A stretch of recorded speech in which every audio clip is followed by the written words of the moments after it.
about the student loan in 1987, and people have come loudly to show that HELB was actually started in 1995. And then thirdly, there's the element of him trying to actually relate with people by saying that even back in 1987, there was student loans.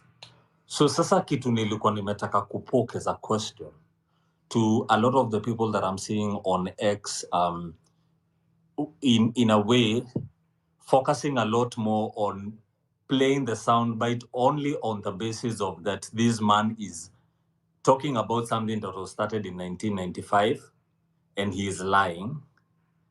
But then I ask myself, is there no evidence somewhere that actually shows, one, there was student loans before 1995, and two, when I listened to his soundbite, I never heard him say the word help. I heard him say the words student loan. So is it that people are trying to make another conversation by saying he talked about help loan, when in real essence, student loans were actually introduced in Kenya in, I think, 1974. So what was he talking about? And are people trying to also create something else? And please let people note I am not in support of the funding model. My question is purely based on, are we also being factual, or are we also looking for spots as people who are against whatever is going on with this regime, sometimes to also kind of a little bit twist conversations to fit in how we want them? I don't know if I'm clear with that, PP. I don't know if it makes sense what I just asked. Unajua, mimi by the way nimechoka kupuliza moto, so fanyeni hivi. He is my co-host, guys. You know what to do. He is my co-host. You guys know what to do, man. It's high time we become First, to acknowledge your presence as the 5th President and the Commander-in-Chief of the Armed Forces. My beautiful name that my father gave me is Kisero Junior Kennedy Otieno. I'm the Secretary General of Kenya Methodist University. And I have a few things to put across, Your Excellency. First, when I entered this hall, I like checking where I am. I saw from whatever is written here, hashtag fee has fallen. Your Excellency, the fee has not fallen. That's why we are here. So, and first thing first, Mr. President, I've been privileged to be under your administration in two capacities. One, I enjoyed your administration when you were an MP in Eldoret North. Oh, is that so? Yeah, we used to learn hapo Kamaguta hapo chini karibu na kwenu. Yes. And secondly, I've also experienced your leadership now that you are the president. Mr. President, I can assure you they are totally different. From when you were MP, people used to go to the street to celebrate your achievements. Nowadays, we just go to the streets to demonstrate.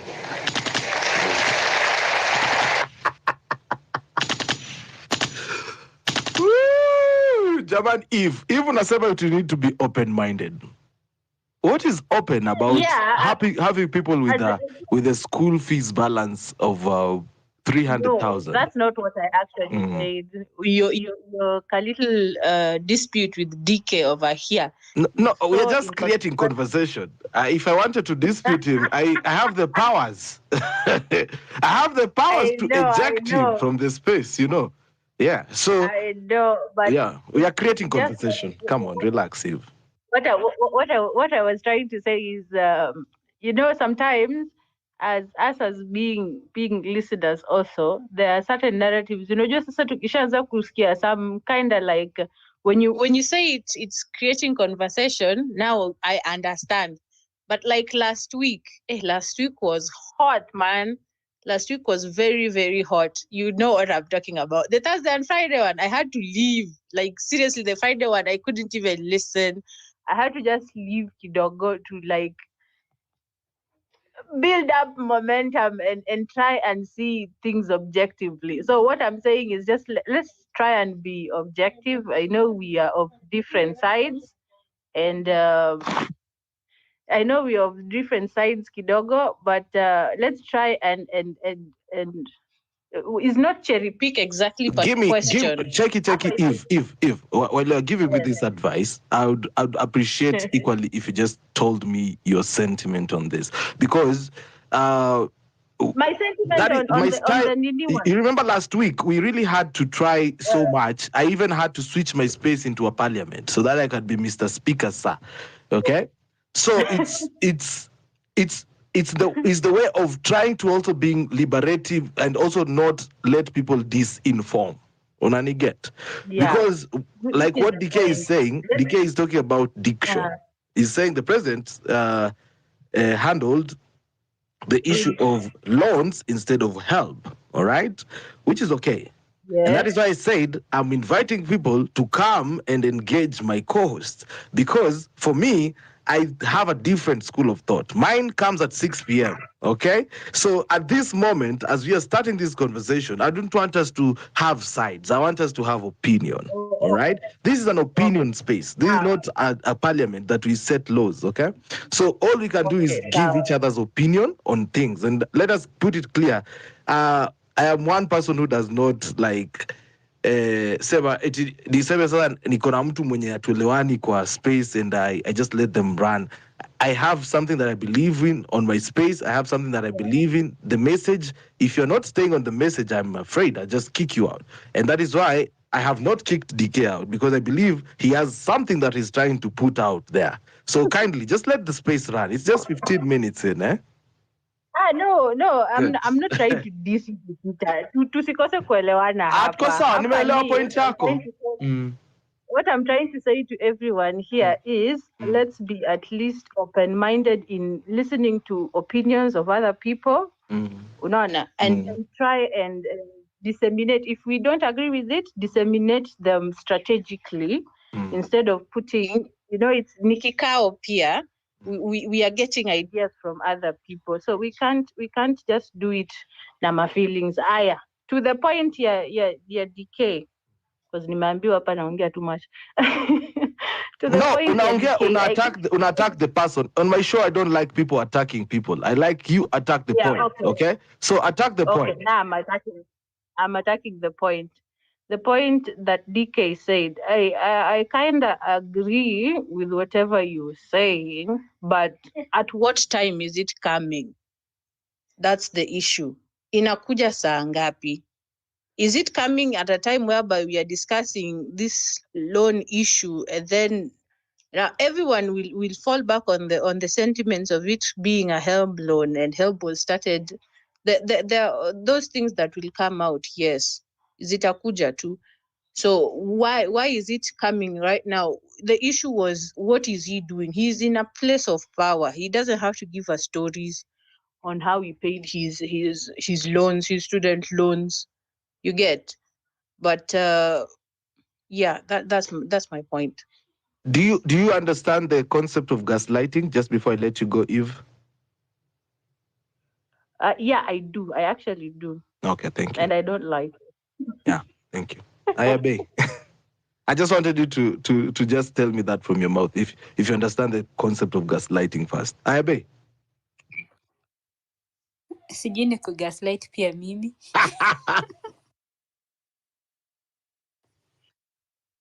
Wewe utakuja, unajua niko na remote hapa sahi.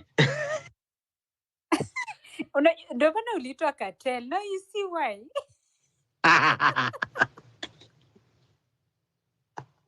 Hapo utakuja hapo ujifanye innocent. Look at this one. Ni Monday, Joe, mmenianza na fujo leo.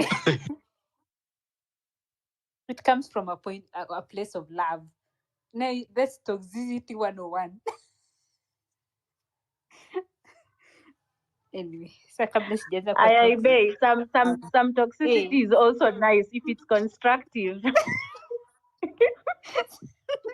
Nakupiga alafu nakwambia ni juu nakupenda. Hey people. Anyway. Sasa DK kuna swali umeuliza about I think are we talking about diction, semantics, nini hiyo, lakini it's what he said was half truths. DK, you want to respond? No. Please go on. Yeah, so there's some truth to what he said. Mi niliuliza, unajua, I asked people who are there during hizo matime because okay, personally wazazi wangu ni hiyo age ya umse, so obviously I would ask questions ile za umse amesema hivi, was it there? Cause mi nikienda online naona HELB ilianzishwa 1995. Now yes, they told me your time there was a loan ulikuwa unapewa, much as shule was not, ilikuwa funded mostly na government, but then there was a loan walikuwa wanapewa, ilikuwa inaitwa boom. Okay, they had nicknamed it boom, but I think ilikuwa inaitwa higher education loan fund, I think HELB not HELB, hey. Tongue twister. Yeah, so it was called HELB, but now for them they were calling it boom, and it was just for upkeep actually, not really to pay nini. Na mimi niliambiwa ilikuwa around 4k per semester. So I don't know ka kulikuwa, okay, sikuuliza ka kulikuwa na ka venye siku hizi kuna quarters, like the way there's 35, 40, okay, si siku hizi sasa I even don't know how it goes, but kitambo during our time it was 35k, 40k, 45, 55 and 60, and I know most of us tulisoma na hiyo model. So mi wakati waliniambia ilikuwa hiyo 4k, me I went and beat my hesabu mbio and I saw, so it's supposed to be 32k. And actually from what they told me, the boom was either ulikuwa unatumia kupiga sherehe, but most people, because hiyo time walikuwa wametoka backgrounds ambazo pia they were not really good, they used to actually use that money to support their families back at home, of which even our lot peer, I know some people who used to use actual help to also help to support their watu huko nyumbani. So yeah, there was such a funding and it was paid, and I think interest ilikuwa 2% yenye alisema, but now ile part alisema alilipa HELB, hapo ndo sijui sasa ilikuwaje. Maybe wakati they did the transition, I don't know if there was a transition or something, maybe ndo alilipa HELB ama hapo ndo alikuwa anadanganya. Sasa hapo sijui, I'm not sure, but the issue I think of this thing was he was trying to make it look like ni Eve, I think mentioned, like ni kama alikuwa anajaribu kudraw parallels. Unaona, ni kama unajaribu the timing of what you are saying, I think it's not okay and it is not right. I think that is where the issue is and should and will continue being happen the issue iko. Okay, Ayabe, so let me add something here, and I know it's probably why Pipita asked the concept of gaslighting. I understand that him speaking about this in this time and in that forum was more of a gaslighting kind of a situation that he was pulling out. And so I ask myself, are we not also doing our own gaslighting in a way when we go and add a certain part into the narrative that is actually not true? Because, for example, like you said, Ayabe, I have people that I have been able to ask.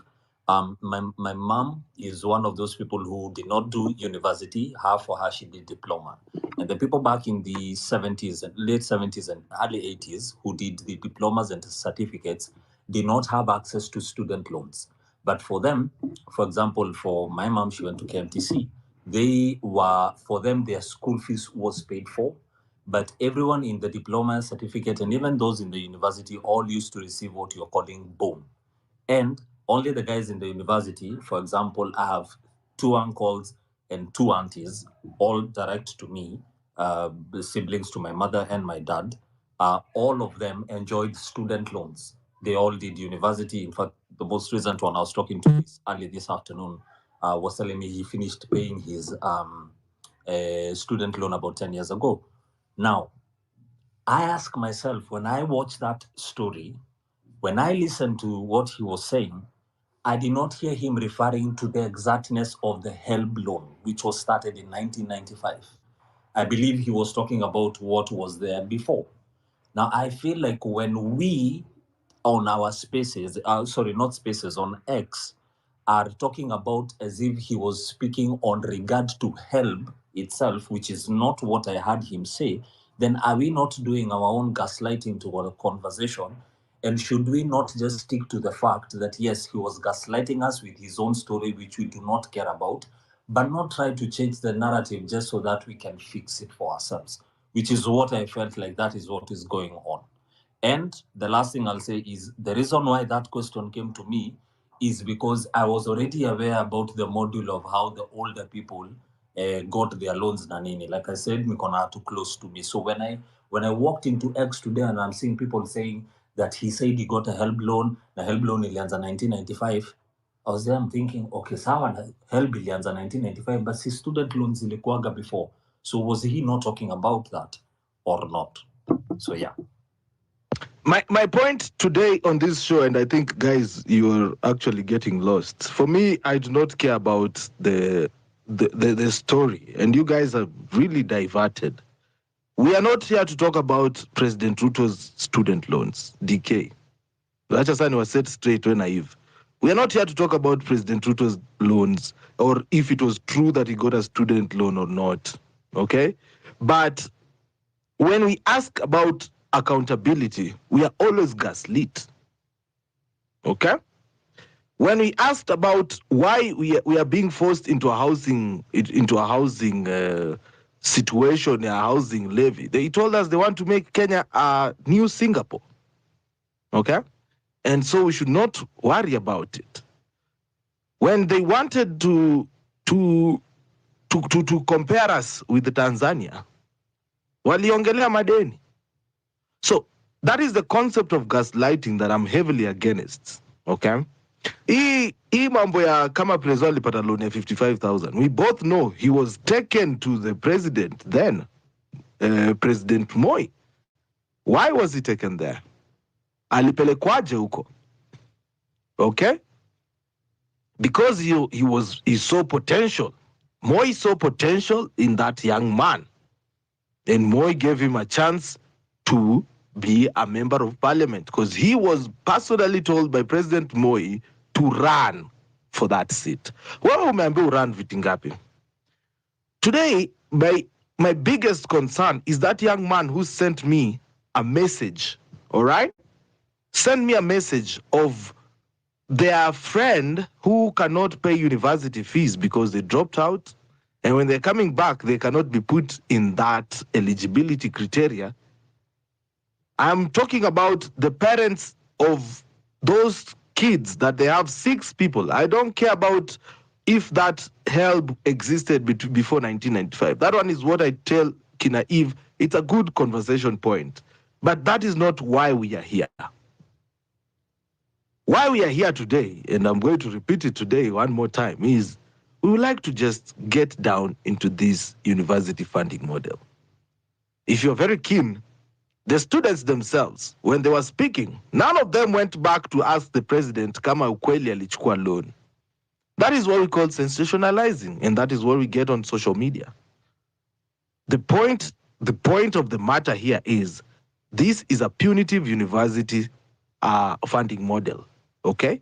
Why is it being pushed? That is the question we need to be asking, because we might not be in school, but we have siblings in university. We have siblings who are looking to join university. University education is what we call the epitome of school. In this country, let us be honest, you will not get employed with a Form 4 certificate.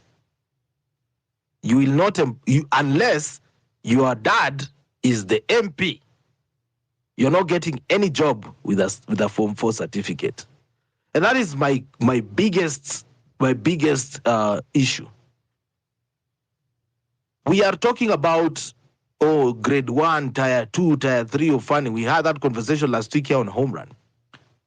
But the question here is, where does the majority of Kenyans lie?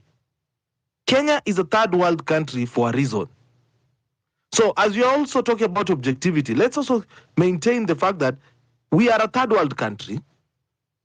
We are trying to copy a system of a first world country with many loopholes. The question for me even is not why we were having a town hall yesterday. My question here is, where was the Ministry of, get this, Education? I expected the Cabinet Secretary for Education to be there, man-marking the president, and anamwambia kitu kwa masikio. Unaget? That is what I expected. Permanent Secretary Belio Kipsang. Where was he? PS, Higher Education and Learning. Where was she? Those are the questions I want us to ask here. We have been emotional enough. We have spoken enough, but we also need to question some things. I see Muhulo has joined us here. How are you doing, Muhulo?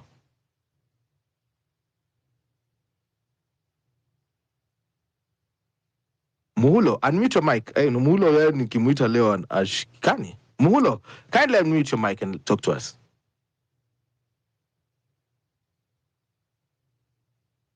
Ara? Ni kama Muhulo leo muhula wake haujalipiwa. Muhulo, request the microphone again and talk to us. Unmute your mic. I see Kina Ayo the 6th wako hapa hivi, and also I saw Ale on Wanyama and also Koino here.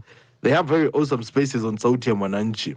And you know, for them, they have really broken down into civic education spaces. Unajua mimi hapa hivi kwa home run tunapiga kasheshe. But with them, they have really dug deep into it. I was tuning in the morning when they were talking about tribalism. And it really makes a lot of sense that we need to have various spaces addressing various issues. Yeah. And I really celebrate the fact that now people are also getting to understand that spaces are also the radio that you guys wanted. You get. I have never seen Radio Jambo and Radio Citizen hosting a joint radio show. Okay? It doesn't mean they hate each other. It doesn't mean they're competing. It just means the people want variety. Yeah. So today I'm just going to have to spend my time also talking about that. Venye watu wamesema mimi ni cartel. The real Joe, how are you doing? I'm good, Pipi. How are you? I'm fine. Welcome to the cartel. Nimekaribia sana. What are your thoughts on everything that is going on around here? Okay, actually for me, I'm so surprised, by the way. I am very, very, very, very, very surprised that we are talking about funding model for education. Like we're talking about university funding model. It's actually a quagmire that's the way you've put it. Let me tell you one thing. In 2003, we had a collection. KRA was collecting about 223 billion. But we had free primary education. 10 years later, KRA is collecting about 800 billion. That is about 2013, I think so. We are operating at a budget of about 1.6 trillion. 10 years later, we are operating at a budget of about 3 trillion. We are only going up. And going up, we are only going down in terms of development. If in 2003, with a collection of about 223 billion, we had free primary education. What was the effect of free primary education in 2003? We had about 2 million new pupils enrolling for primary education. That was very significant for us as a country. So when we go up all those steps, about 20 years later, we are talking about still a funding model for our university. We are being subjected into bureaucracy that we should not accept. We are not supposed to be talking about funding model for our university and our higher learning institutions. It is supposed to be free. If you look at the amount of money that we are wasting in this country, then we are being subjected into talking about like funding model. Parents are not able to afford. Some parents are not able to afford these. We have, I don't know how they're calling. I don't even want to put my head into that. I am so surprised, and it just beats. It takes me really out of this country, because I can't understand why we even have to accept to discuss a funding model. We should not even accept that kind of discussion as a people. We should not. Education is very important. It is key. But let me tell you what people fear. And that is why maybe we are being limited to the number of people who should get higher education and get to colleges. The fear is these people are unable to create jobs. So therefore, they will cut us out from getting those higher education so that you can say, now you cannot be categorized as jobless. Otherwise, the only time people are categorized as jobless is after leaving a college or maybe university. Officially, you become jobless after graduation. And these people are unable to create employment for the graduates and things like that, and for the young people. And therefore, that is why I think we are not being subjected into proper education system. And once education is very important in a country. And once we have a bureaucracy for education system, I really don't see why we even need to discuss some of these things like funding and things like that. It just, for me, these are discussion that just gets me. I didn't want to pick the mic, but I just decided, let me just let this out and so that I can settle this. Thank you, Pipita. Okay, thank you for that submission. I see Eva Minonkola Ju, then we can go to Yano. For me, what I wanted to say was we need to also have this discussion, because sometimes when you have this discussion, new ideas pop up. We cannot say that we don't need to have a discussion about the funding model of our universities. We need to have that discussion because solutions come from having these discussions. And another thing is this. This funding thing, it's not fully explained, because it doesn't cover the potential of all these other things. The idea might be good on paper, but in actuality it doesn't work, because there's no one who will really know the financial situation of someone just by looking at simple papers, because we know very well that sometimes there are forgeries happening. So how can you say you're looking at a person's how to fund someone by looking at their household income? Juzi hapa we read the census, right? 2019. Is that the statistics that they are using while our economy is really downgrading in its value? Because there's a difference between 2019 and now. So as we continue the conversation and as we question, but for me, this new funding model ni ya kuficha vitu mingi that is happening in health. It's really something that just it's ni kuficha a lot of things. In that we called for accountability. Now we need to tackle the accountability in health and accountability in NHIF. We need to bring these people who were dealing in corruption to book and know who they are. Those exposés need to come out, because hii yetu sasa it's becoming too much. Na unajua kitu fani ni kwamba NHIF, before we went to SHIF, was riddled with corruption. There has not been a plan. Okay. He always talks about the plan. But there has not been a plan on telling us, guys, corruption iko hivi. You know, one thing really hurt me. We have an Ethics and Anti-Corruption Commission. Believe it or not, ladies and gentlemen, I'm going to read a tweet from Mr. Oginde. He says this: his work is being undermined. Why? Money that was supposed. You remember there was a polytechnic. Was it a polytechnic or something that former minister for tourism Najib Balala, aka Maraino. Maraino alishikwa na scandal ya 6 billion. 6 billion. 6 billion. That in Kenyan shillings, in dollars, is over $10 million. Over $100 million. Sema $400 million. He goes to court. Now, kitambo kulikuwa na ukishikwa unaenda tu kwa prosecution directly. Sasa hii kuna office of the DPP which now ukishikwa na DCI wanapeana kesi yako inaenda kwa ODPP. Watu wenye unajua law, you can help me debunk this. So ukishikwa na kesi kutoka kwa DCI, unapelekwa kwa ODPP ambao wana prepare charge sheet. So the ODPP is mainly government prosecutors. So those ones are the ones who are supposed to prosecute you. Wao ndo wanafaa kukuandikia charge sheet and then they present you in court.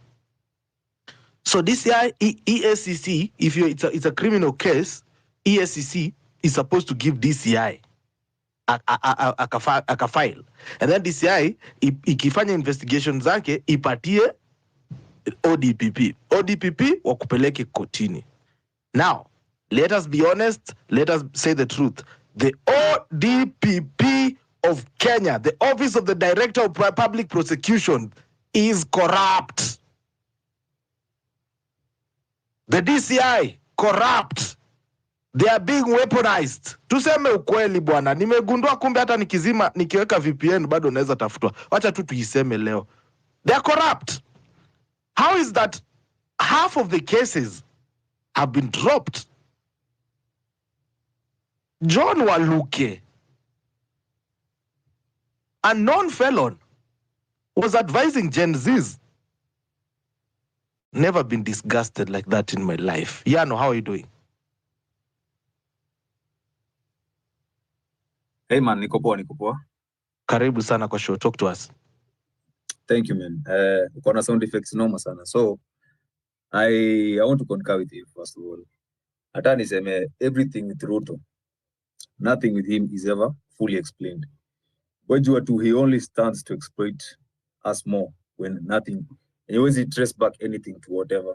Just look, amekuja, ametoa NHIF, has been there for like 53 years. America has HHIF. It has, any the problems which you had with NHIF doesn't mean that it's mekuwa solved. They're just going to be repeating themselves again. Meaning by the time anamaliza na hii gava, takuwa mekula yake yote, and there's nothing you can do. As you're saying, like, I see the what is it called? ICC is corrupted by itself. Hakuna kesi mimi nishaisikia mheshimiwa imeenda. Actually, he can't look sayuni ambaye kuna mheshimiwa kwa ashaipelekwa jela because of corruption. Charles Taylor, but not corruption. It was Charles Taylor was jailed because of what we call genocide in Liberia. Yeah. So tukikuja hapa Kenya, you'll find that there's actually none. If I'm not wrong, I stand to be corrected. So So me personally, I think education should be free for all. I think teachers should be like well paid. Schools should be state of the art. Hiyo pesa yote na tuna collect kwa tax, hata iende huko kwanza before infrastructure and anything else. Huko na health, I think those are very important sectors for country. And then we should also be like looking into like giving primary, tupatiane kama hata uniforms zikuwa hata free. The young girls, they should even get pads for free. No, like get that out of the equation. Acha mtoi sasa focus yake tu iko sasa ni kusoma. And then now from there you have an educated society. Ikifika sasa sahi, because I think why Gen Z are the way they are is because most of them wakona some know-how, wanajua vile vitu zina run. They learned about government. They know that taxes are earned by the civilians, by the citizens themselves. It's money that's supposed to be working for them. So kitu moja hiyo ni money. Ukienda Ocha, I like these spaces the way they're happening, but ukienda Ocha, utapata like not many people wako engaged as we are. Ukutao sisi. Majority of this population, utapata yes, kuna wasikiasi wa Ocha, but I wish inaweza kuwa widespread. I think that would be a better solution to spread the civic education. Hizo sides, ndio tupate more masses on these sides. Ndio at least tukiongea tunaongea all in one time. Ikifika at least 2027, yes, wewe chukua pesa ukipewa pesa, but una vote na akili yako. I think Ruto kila time akisimama anaongea tu ni jaba. I don't listen to him at all. And I hope tuendelee tu hivi, it will change people's minds. The conversations are good. Thank you. Thank you for that submission, Yano. I see the real Joe. I know I'm Ju. I want to hear from real Joe, then Aguko and Baba Jackie. You know Baba Jackie? Yeah. Baba J. Yes, Baba Jackie. Talk to me, the real Joe. Okay, thank you. Actually, when I say I don't want to discuss about this, I don't really mean that we should not discuss it. What I just meant is basically it's not supposed to be a distraction for us. I just want to concur with the previous speaker about these things being free, considering I had already talked about our collection has been increasing all these years and things like that. But also I want to draw you guys to the Vision 2030. We are 6 years out of the Vision 2030. If you go to the Vision 2030, the social pillars, if you go to where they're talking about education and look at all those things they had outlined in terms of education, then you realize we are supposed to be in 2013 right now. You're supposed to be around 2013 right now, yet we're in 2024. 6 years out of the Vision 2030. Is our education working for us as a people, as the people of Kenya? It is not. We've had to change our education system, not for the better, but for the worse.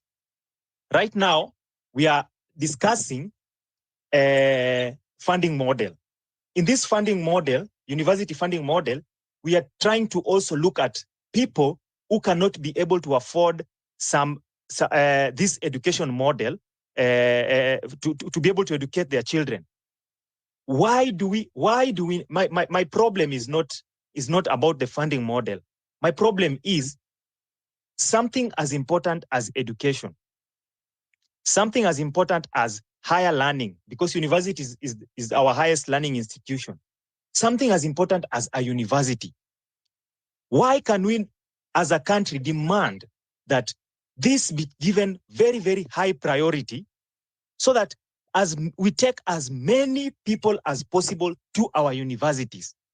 Free. Let them access that knowledge for free. Let them access that it is their right, because in 2003, education was made a very fundamental right for Kenyans. Moving forward all these years, what has education been able to achieve for us as a country? If you look at it, even up to now that we are able to be enlightened in a way that we are raising pertinent issues as young people, it is because of this free primary education. As many people as possible were educated. Now, in the next step, in our highest learning institutions, why can't we take as many people as possible? Because you will find that, yes, people have gone through free primary education. They drop in between here.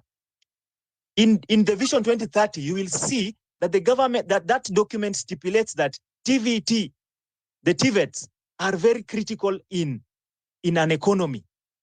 They're not even talking about TVT alone. They're even talking about other skilled institutions in terms of these things like tailoring and all those kind of things. They're very critical because not everybody will always get that opportunity of higher education learning, but they can learn other skills. It is trying to promote a skilled nation. A skilled nation is more productive. Look at places like China.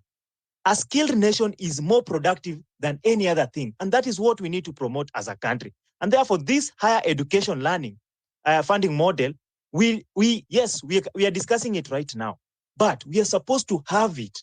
We are supposed to make it in a way that it is free for people. Let us not subject people to something that they are not supposed to. We are not supposed to. When I say subjecting, we are not.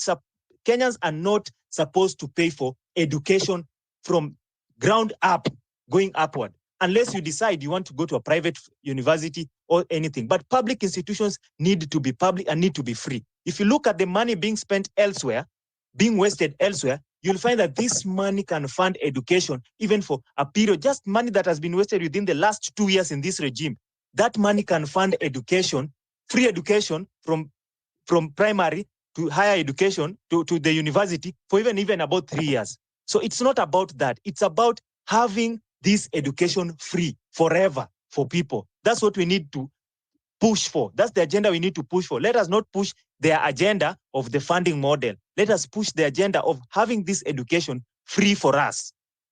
Thank you. Okay, I like that submission, Joe. I like it because sasa mimi saa zingine natakanga watu wengine wanaongea and realize I do not have the right diction. Now, Aguko is here with us. Baba Jackie, then Aguko. Baba Jackie, habari yako?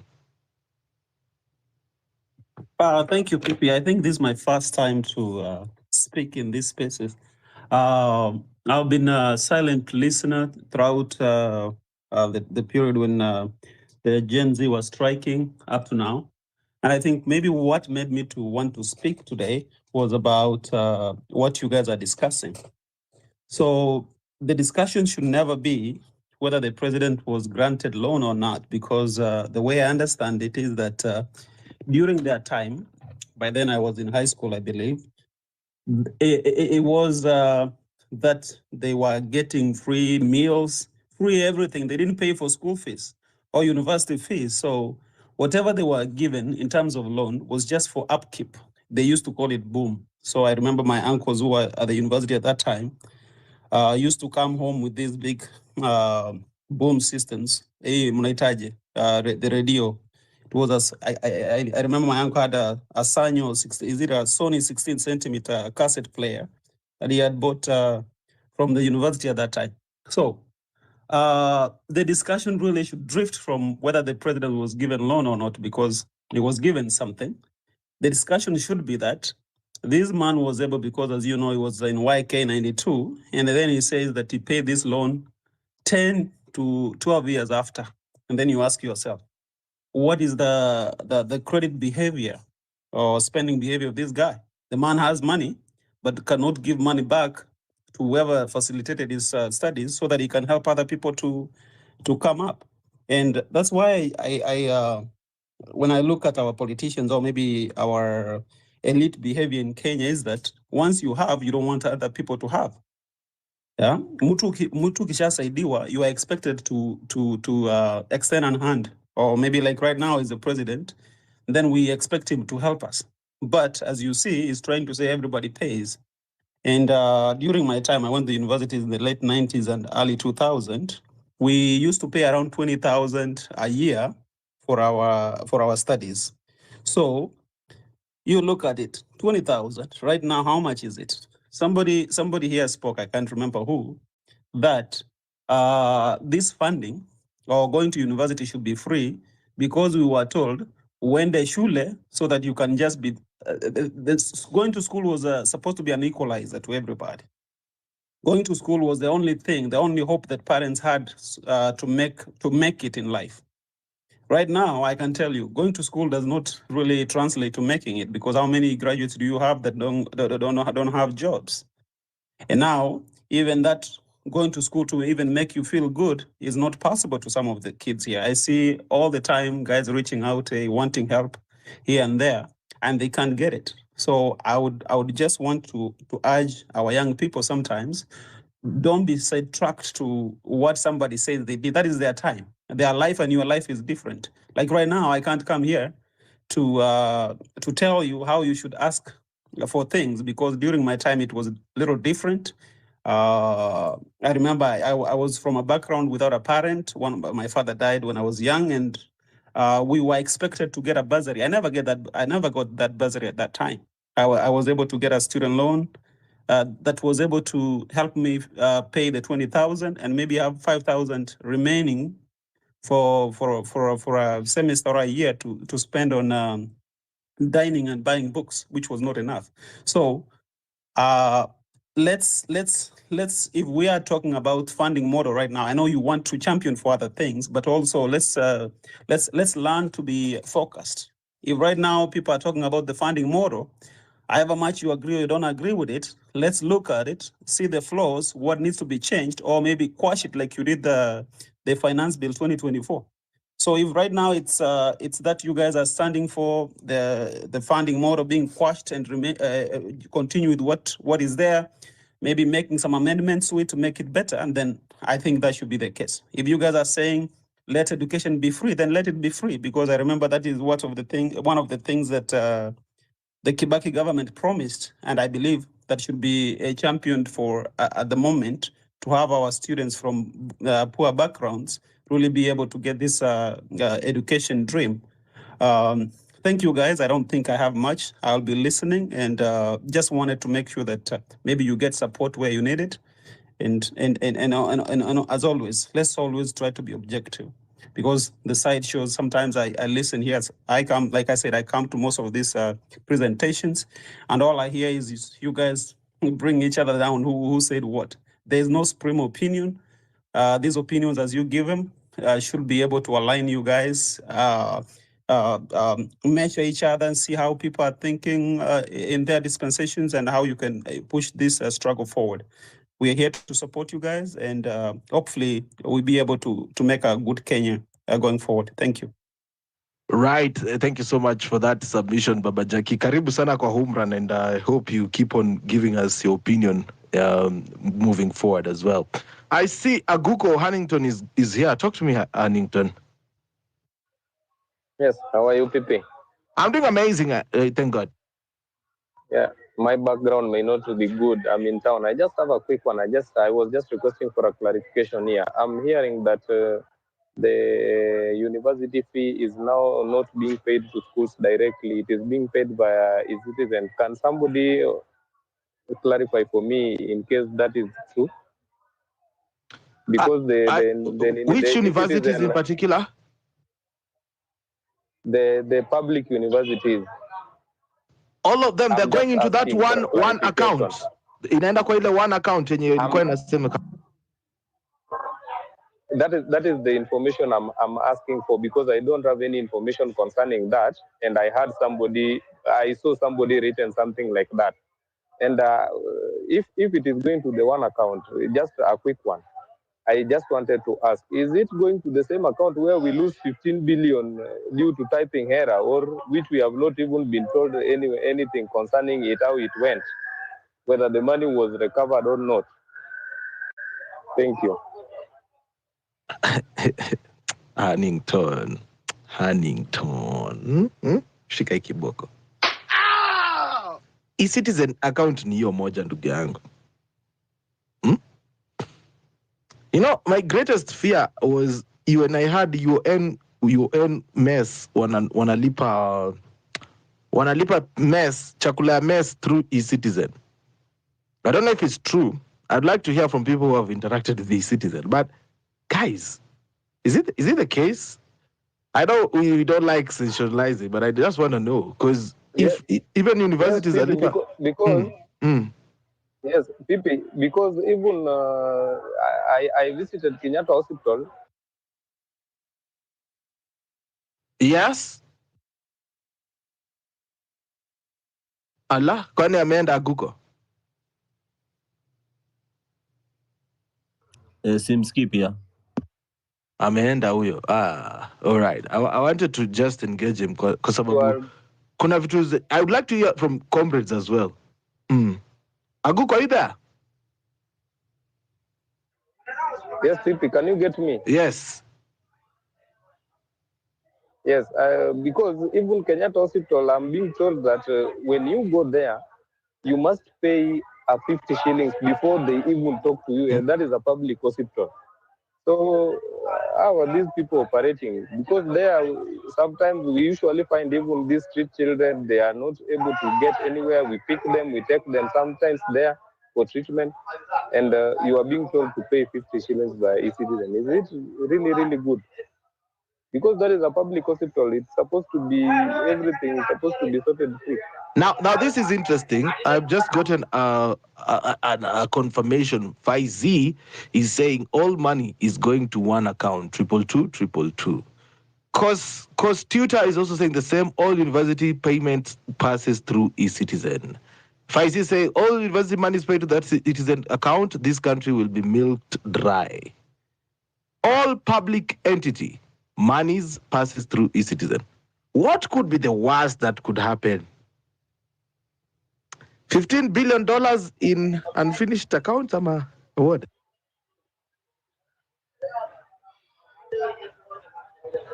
I don't know if you. Yeah.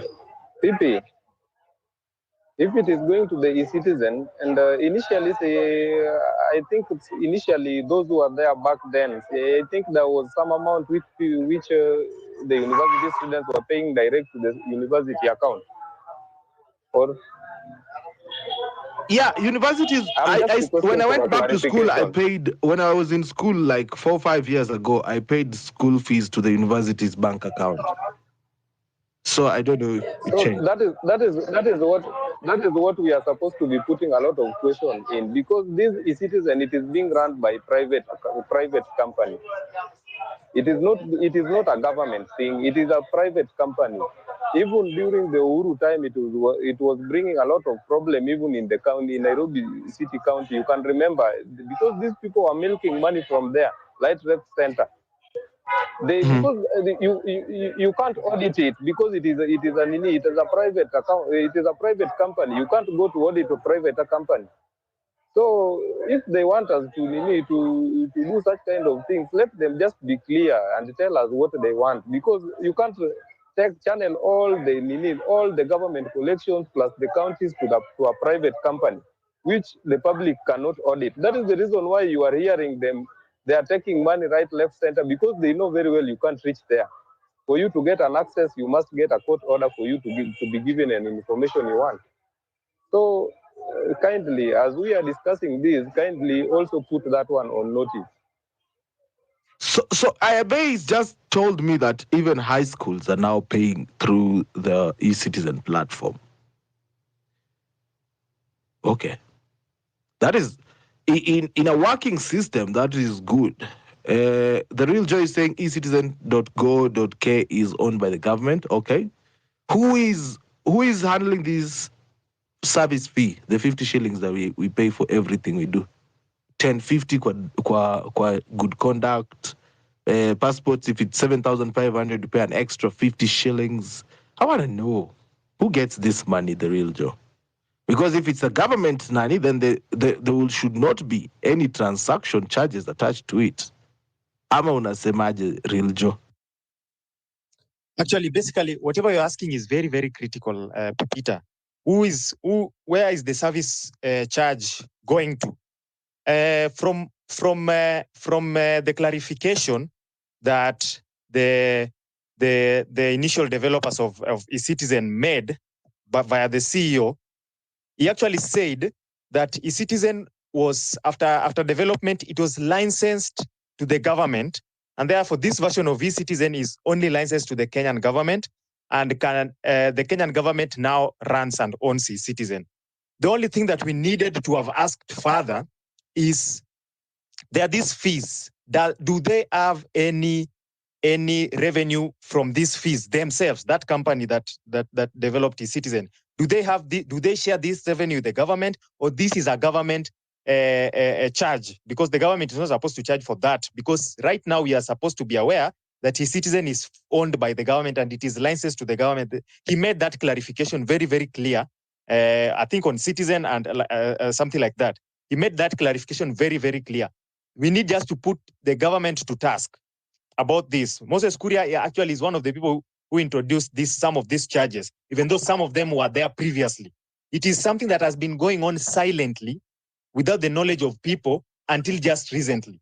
And right now, these are the questions that we need to demand answers from, because that amount of money ni mingi sana. That service fee is a lot in itself. Where does it go? We need to know where it goes. If these people are earning revenue from that, and they're saying they have licensed this particular software to the government, we need to know.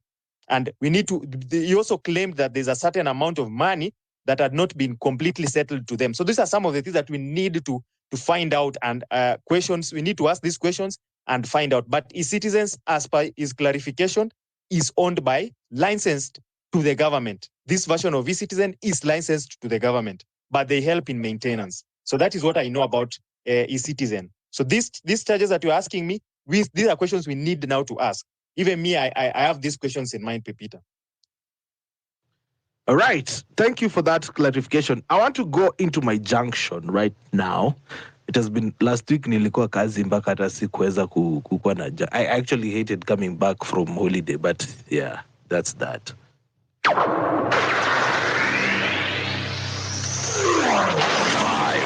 4, 3, 2, 1, 0. Welcome to Home Run with Pippi. You ladies and gentlemen, you're tuned in to Home Run with PP. Home Run with PP spaces come to you each and every weekday from 4 p.m. all the way to 9 p.m. East African time. Here on Home Run with PP, we spend our time conversing about social conversations. And I put my emphasis in getting to understand exactly the headspace of the people that have tuned into my show, and also just to get to understand what is exactly going on, because most of the time when you open shows, maybe television, you get the same senators there, get the same leaders there, but we have more voices in our country, more than just that. And for that matter, that is why we started such a conversation space where we could let people come out there and speak about the topics that are going on in our country. You don't necessarily need to be an expert, but if you share with us and we feel like you are misinformed, then we give you some clarification here and there. So basically, that is Home Run with People, ladies and gentlemen. It has been running for the past over 1 year now. We stopped counting. I'm just going to be telling you when we get to 2 years in July. But Home Run with People, that is basically what we do here, and make sure that people get hired. And at 6 p.m. East African time, I always bring you the junction. So let's get to the junction. You are listening to Home Run with Pippi. Weekdays from 4 p.m. to 9 p.m. I'm going to speak as a former student at the university. In our country, we have families, okay? And I would like to say one of the biggest equalizers in our country is education. Let's start from there. Many people, even some of you who are listening to these spaces, are where you are because of education. Wachache sana wako hapa kwa sababu ya luck ama biashara. Most of the Kenyan people that have made it in life need education. Walk with me, ladies and gentlemen. Back in the 80s and 90s, and even when we grew up, we would hear the word mwalimu, daktari. These were very respectable names in the society. What am I talking about? In our villages back then, the people that we really held to high account were not the farmers, were not the business people, were the teachers. If you read old books, you will see that teachers were among the first people to get bikes. I'm talking bicycles. Doctors. Everybody wanted to study to be a doctor. Right now, ladies and gentlemen, we would like to say this. It is very hard for you as a doctor to get employed. I can't believe it that I, as a mathematician, and another intern doctor, we are all jobless. My belief was, when you are a doctor, you are employed immediately. But that has changed. Last week when I was talking about this university funding model, I talked about how universities have been choking under the debt crisis and poor financial management. Today, I want to talk as a comrade. When you join university, it seems like parents forget about you. If you have siblings behind you, they start focusing on your high school mates, siblings, and the one that is in primary. Their general thoughts are, this is an adult, he's ready for the second stage of life, and because of that second stage of life, you are left to be on your own. When people were not going to university a lot, the government could sustain what the people who have been speaking earlier on as a boom. It was a government grant to help the people who are in school to stay in school. Enter 1995, where the Higher Education Learning Board was created. So this one was supposed to supplement your education. For example, when I was back in campus, my friends received about 30,000 per semester from the HELB.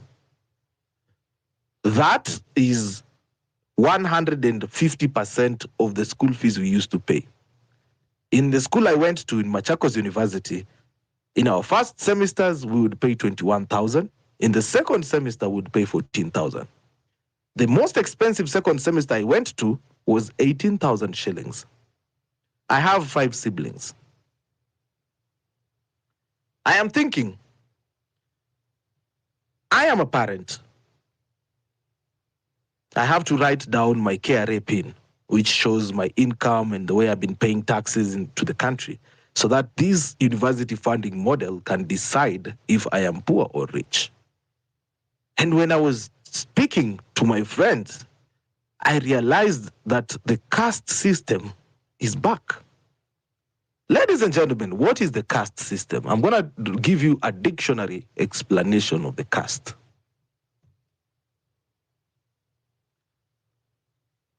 The caste is when, let me find it. I don't want to find the right name.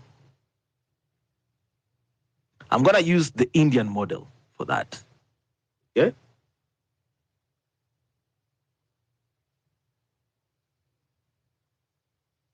The caste system is supposed to put people in classes. For example, Ayo is earning 100,000. Ayo is in the second band of life.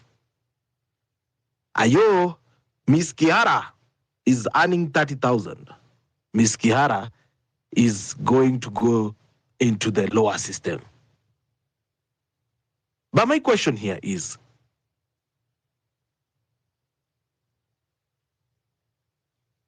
how do we know that a household is self-sufficient? How do we know that a household is able to raise 50,000 shillings? Are we bringing back classism?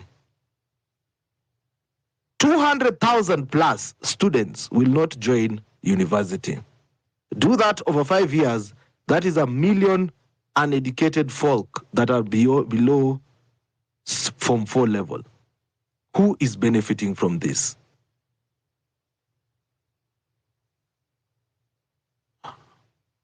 Sometimes I just sit down and look at my friend who is jobless at the moment, and his HELB loan is choking him down. 200,000 shillings. Right now, you're being put in an 80% government funding financing, which is a scholarship of 50%, 30% of loan, and 20% from the household. This funding is giving you double loans. One of them is going to be the loan, and the other one is supposed to be paid by your family, okay? If you are paying, for example, we'll start with the lower band, that is band 5. Yeah, the household is going to pay 40% of school fees. The school fees of a medical student is 300,000 shillings. When was the last time you raised 120,000 shillings? Leo to reason. Tusikuwe na hasira. Unajua ni watu wanasema tunakuwa very emotional. When were you able to raise this money? I'm here for the families that come from up country that do not know how to use tech. What happens to these families that find themselves in that band where they have to pay 40% and get a loan of 30%? That is my question today. I want to go back to the people who get loans and bursaries again.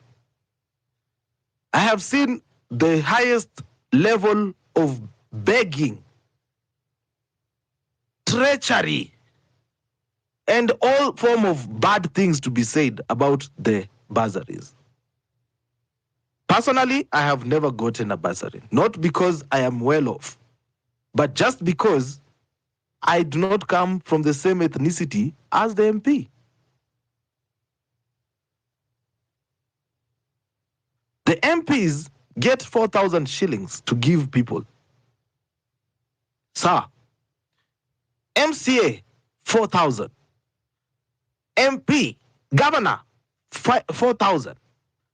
MCA, Nani, women rep, 4,000, 8,000. In places like northeastern Kenya, we have seen an expose of a governor paying 400,000 shillings in bursaries to his folk. It is an open fact. It is an open truth. You can Google it. My challenge today is not on the university funding model. My challenge today is on why do we need all these bursaries? I believe our leaders are being held hostage by bursaries. Today, I want to speak on our MPs. Free our MPs. Get rid of the bursaries. Get rid of the CDF. Let's see how many people will remain wakitaka kukua MPs. If you guys have noticed, nobody wants to be a senator until they have finished their 2 terms as governor or MP. Why? Because there is no money that these people directly interact with. But look at the governors, billionaires, MPs, Range Rovers. Why? They get CDF, yake nusu, wananchi nusu. Arama, the MP in Nakuru, was telling people, tulieni, mutapata hii kitu kidogo. Is that the life we want to live as a country, where we have to depend on MPs and beg to get funding? Don't you guys think all these billions that are going into that funding could do better? Where is Belio Kipsang? The most longing-serving education CS, PS actually. Where is he? Who audits the Ministry of Education? Where is the money? Why don't we take this money directly to schools? If we increase accountability in our country, we will never have universities with gates worth 15 million. But how do you explain a university getting 15 million for a gate and not paying salaries for months on end? How do you explain universities telling people that they will have to pay 300,000 school fees while they get missing marks because they have not paid the lecturers? Why are you telling people to increase fees when lecturers are not showing up for classes because they are not eating? Tukue serious kidogo. Kila mtu achukue side yake hapa. Lecturers are not getting paid. We had here a lecturer who said they have not been paid from as far back as 2016. How much arrears do you think those are? Our MPs last year complained because the CDF had not been disbursed. Let me just give you a funny reason why. They did not want to go.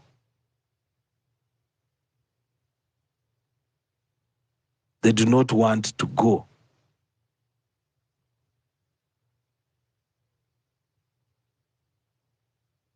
So, ladies and gentlemen, as we are also talking here today, we are talking about real life people. We are talking about people who do not care about us. We are talking about a ministry that has been disbursing school fees and upkeep for teachers in a forest in Baringo. So you cannot tell me that we need a funding model where we have all these holes. Lecturers have not been paid. Students are not accessing their marks. They have to beg for some lecturers, especially part-timers.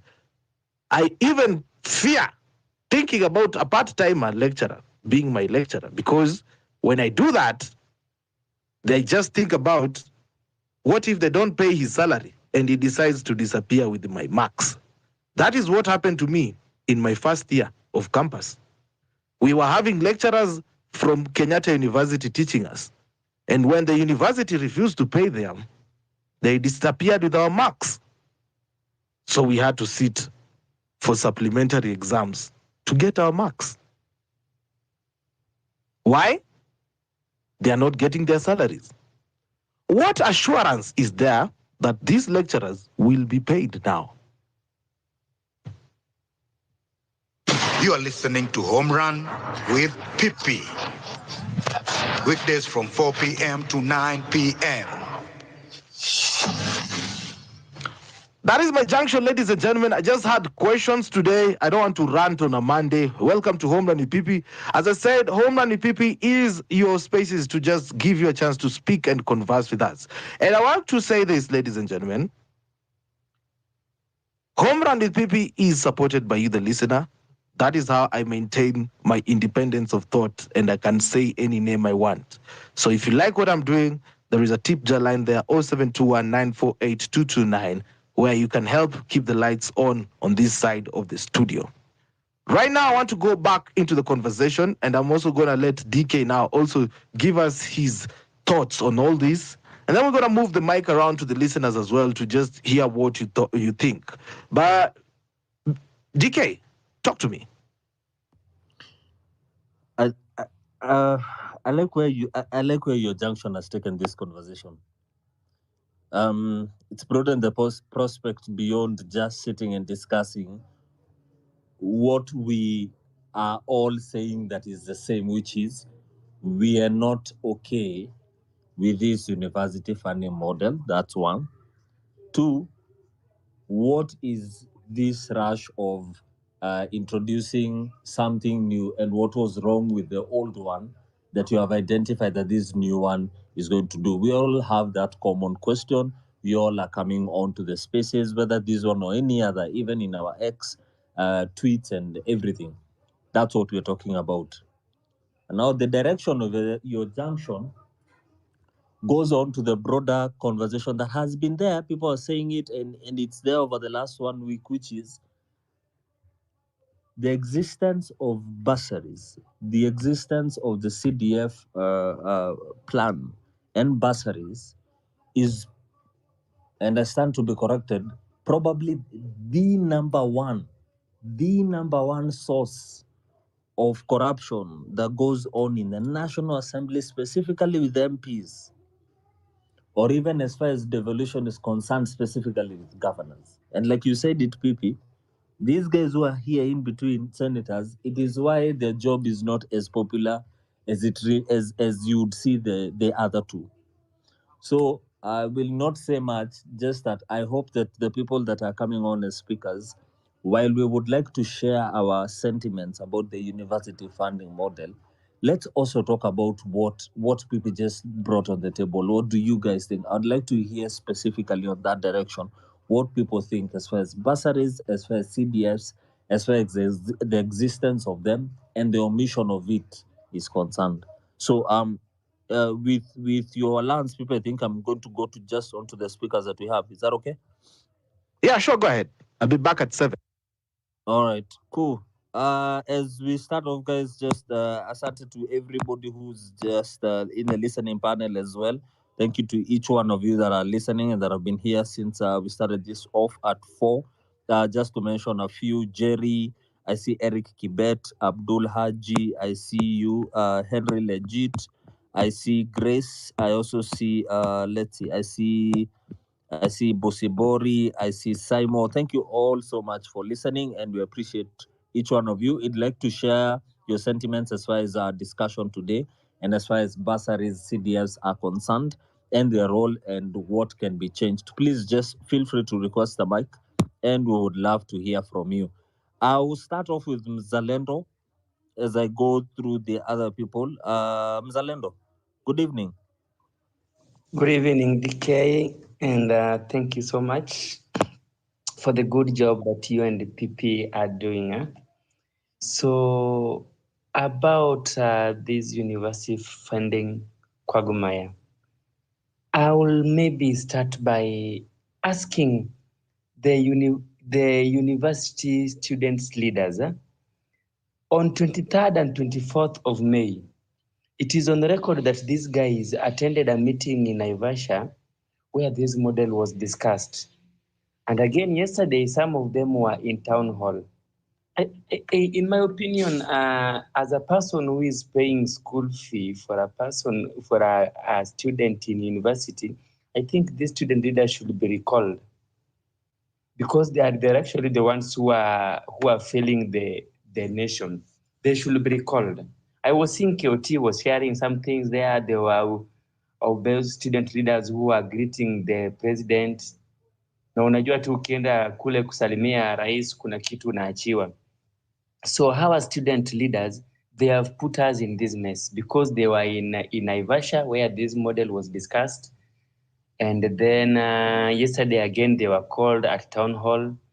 So these student leaders, they need to be recalled. For just to be sincere, they need to be recalled.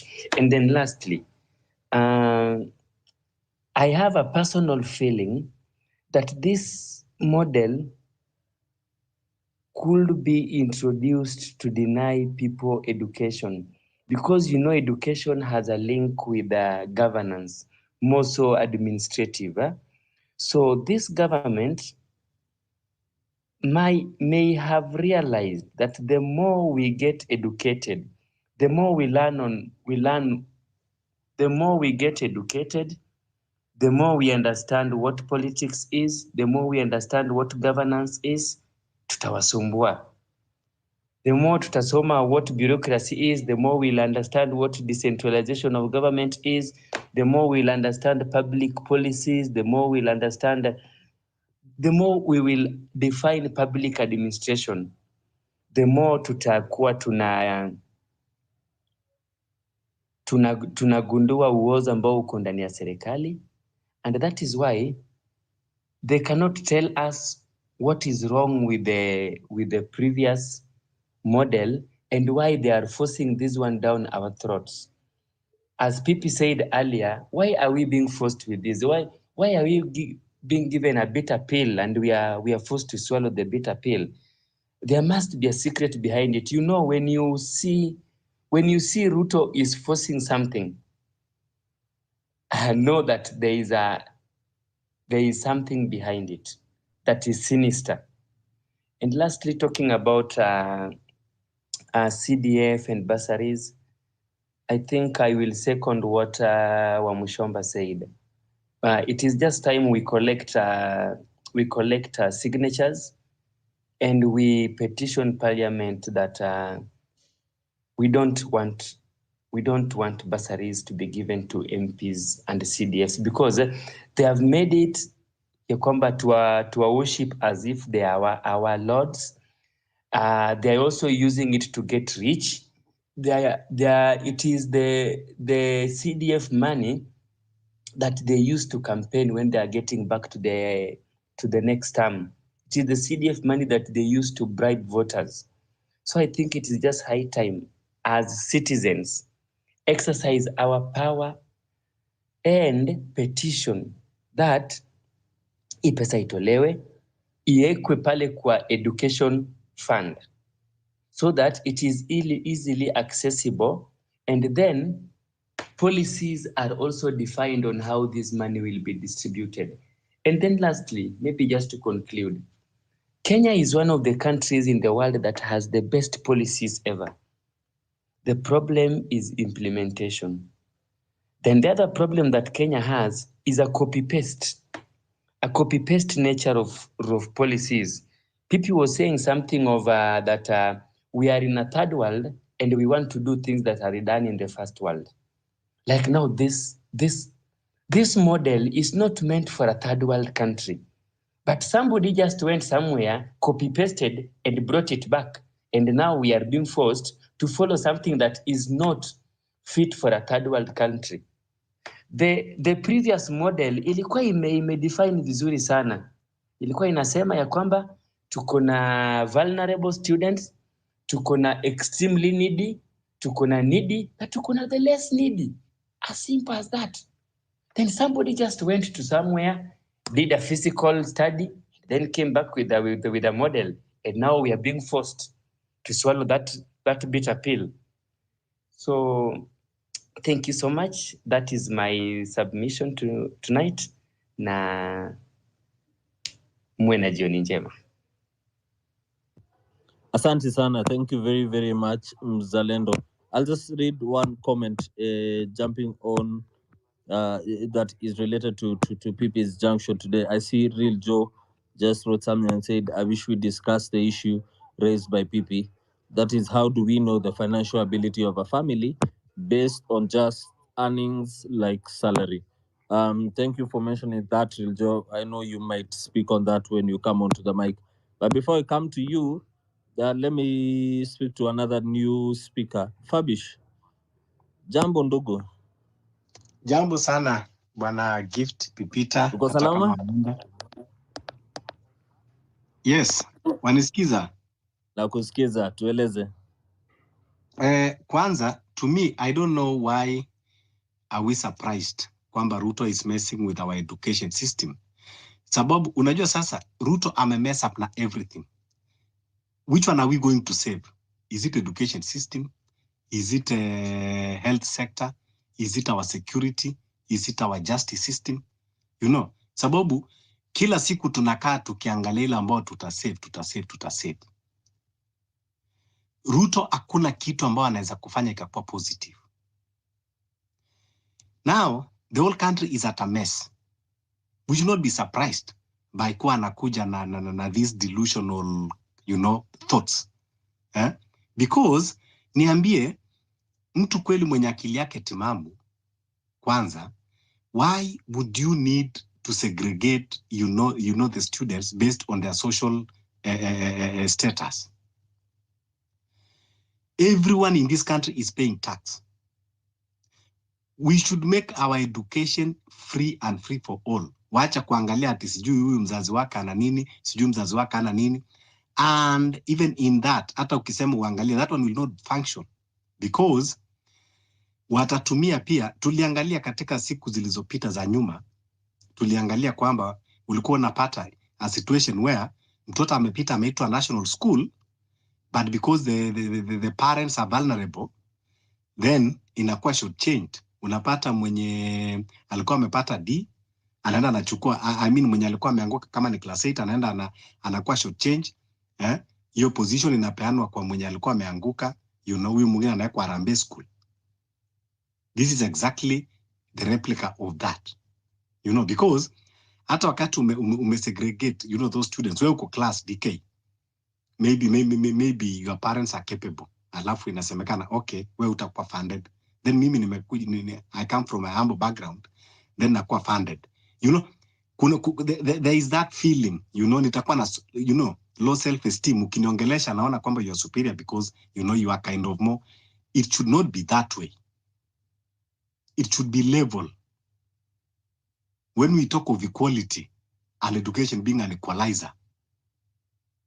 So, na sidhani kama Ruto, ajui hizi kitu anafanya. I think it is intentional.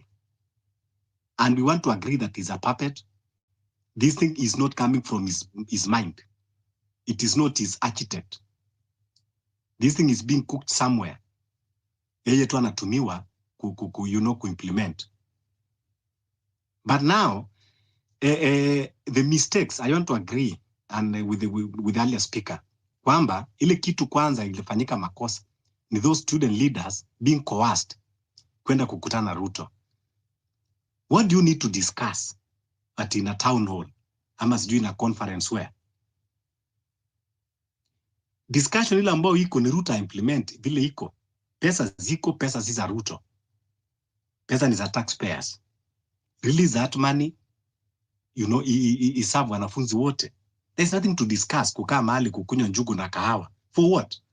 So, even those student leaders kwenda kukaa na Ruto, it was a mess. Because why? Saizi Ruto anaenda akijibika kifua kwamba nimezungumza na hawa, we have sorted those issues. Najua kuna issues ndogo ndogo hapa, lakini my government is going to do, shenanigans as always. But to me, ni kuwa hii discussion haiwezi kuishia hapa, hatuwezi ni wapi utasema tutamaliza kesho, hata hatuwezi maliza hiyo education, bado tunaongea mambo ya health, bado tunaongea mess up na agriculture. How are we going to save this country? So hakuna vile, the only problem that we have in this country, hata tukasema tuongee this model system mpaka kesho kutwa, tutamaliza tena kuja na shida nyingine. Ruto is like a patient who ambao all the organs are failed. Sasa ukimpatia daktari atatibu nini? Ni kidney, ni moyo, ni brain,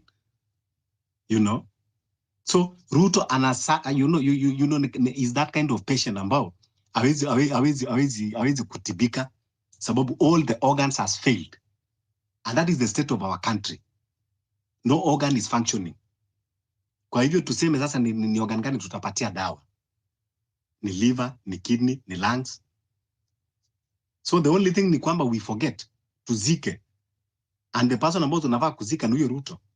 Below the 6 feet. Sasa tukuje sasa kwa mambo ya kupanga hayo mengine. Shukran sana bwana DK. Like the way you put it.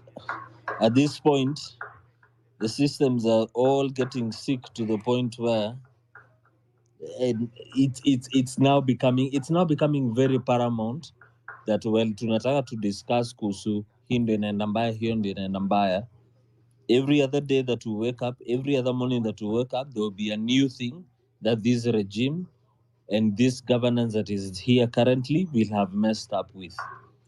Yesterday we will deal with 2 weeks ago, 3 weeks ago, we will have dealt with SHIF and sitting and trying to look at why in God's name are we in SHIF and what the hell is going on that section. And before you know it, we jump on to another. And then we jump on to teachers, we jump on to JSS teachers, and then we jump into the health sector. And then before we are back into the education sector. So the truth is, it is all corrupt in all ways. And some of the conversations now need to alter to become now more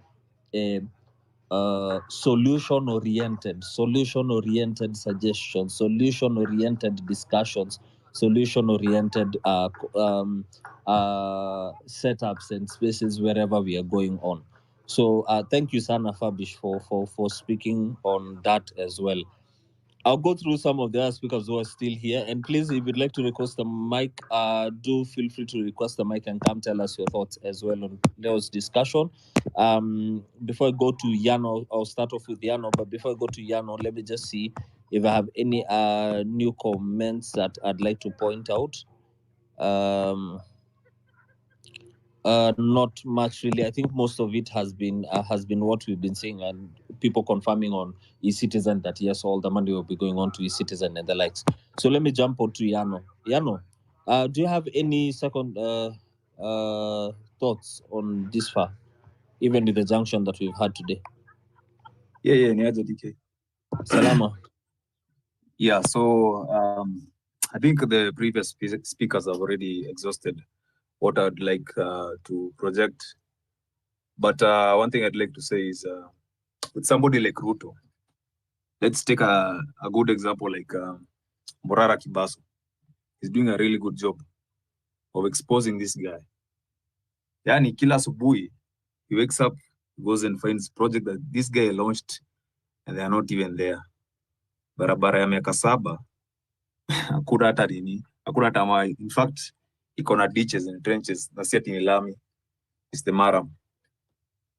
So I don't think anything good will ever come out of this guy. I feel like even the student leaders when walienda kupatana, they failed their own people. So pia hao wanafaa kuwa recall. Huko university zote wanafaa ku recall our leaders. Then they're not standing for the cause that we stand for. I think personally I'm pissed because unaweza dhani tuko pamoja in this every time tunashinda tukiongea the same thing. But ikifika time ya kuact, people are doing the other thing. So you wonder, hata 2027 ikifika, sisi tukiongea hivi, will we be really on the same side? So acha tuanze kuona actions mapema. Tuanze na kurecall our student leaders. Because they know, mimi nikiwa Kampo, I used to pay like 30K per year. Sai, my bro is paying like almost 200K. Yeah, and I think Ruto anataka a huge mass of people when you're not educated, because now you're dependent on the handouts that he gives you. Like Kupe, you think it's such a big deal, and you don't even want more. So, yeah, I think that's it for me. DK, thank you. Asante sana Ayo. Thank you very much.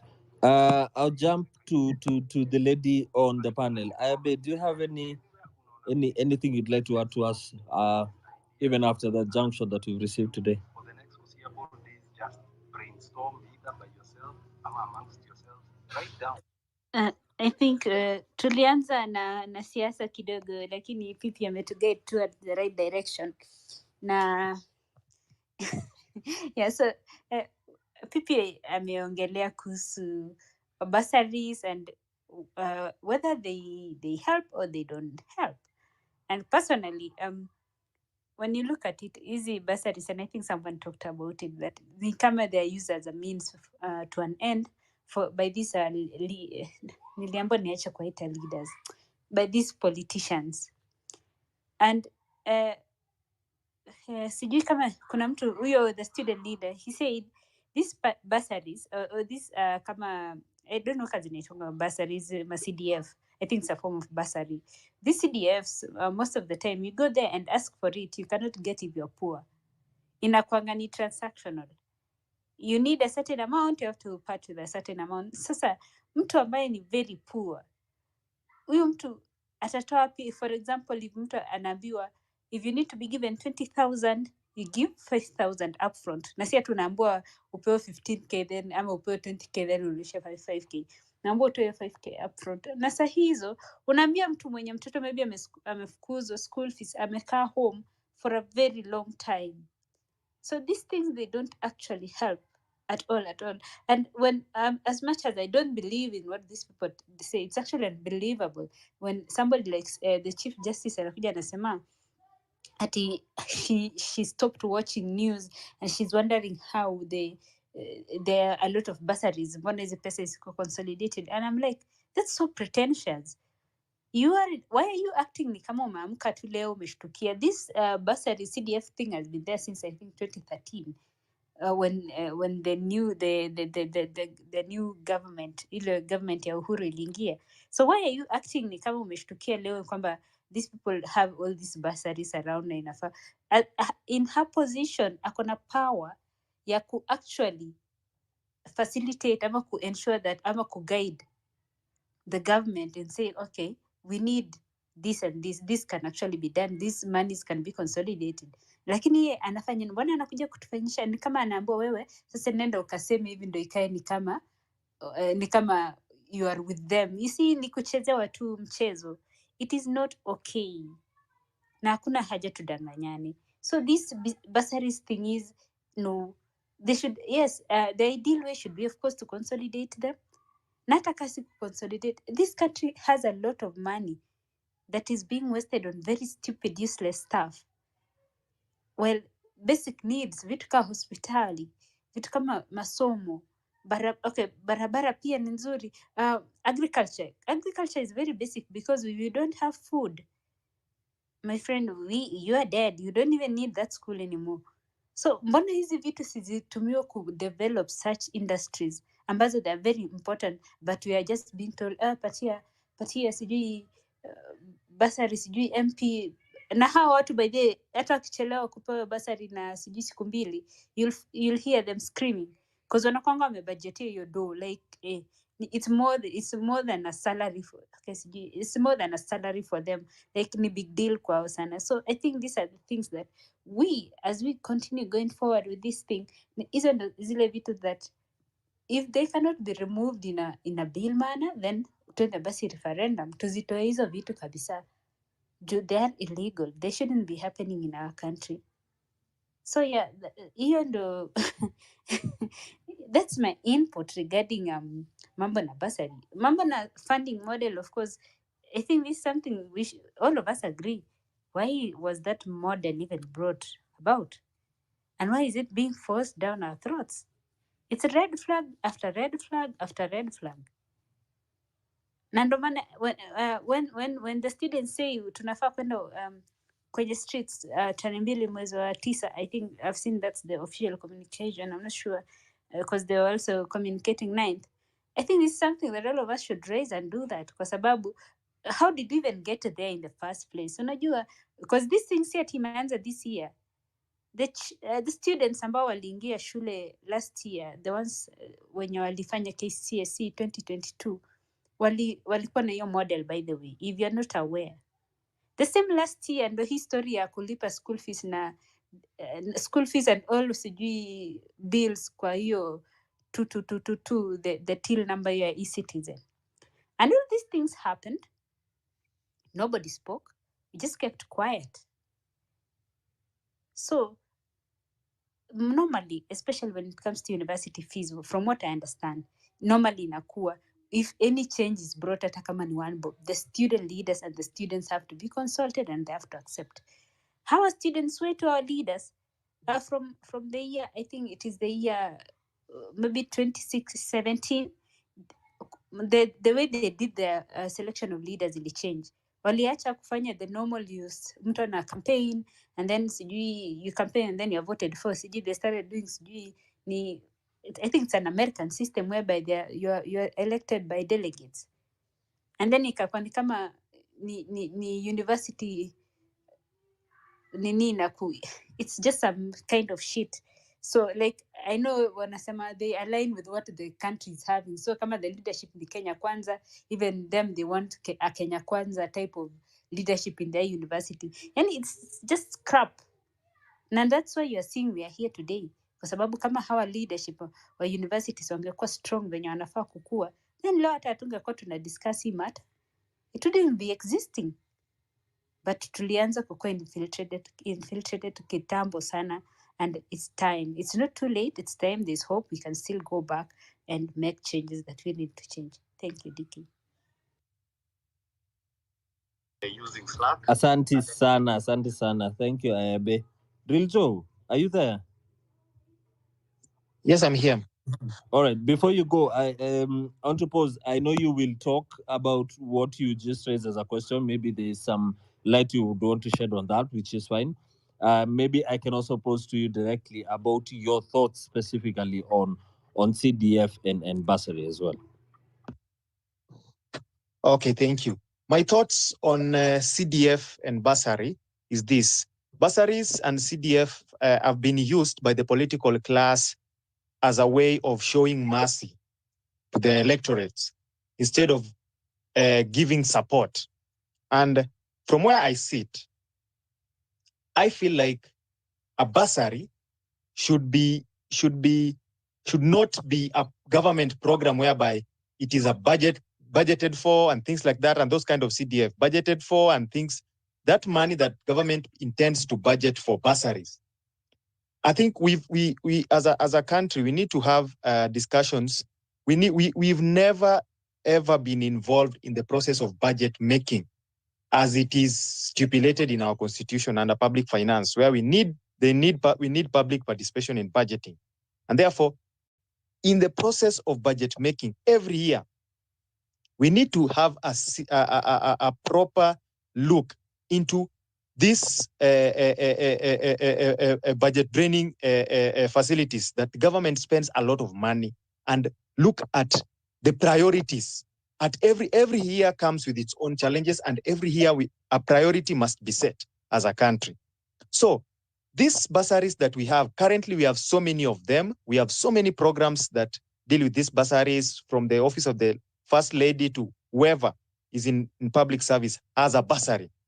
This bursary, they use them to get to the people and to show mercy to them instead of giving as a program that gives support. I don't think bursary should be a continuous program, in my view, whereby every year we budget for bursaries. We don't need bursary as a continuous program because it is being misused.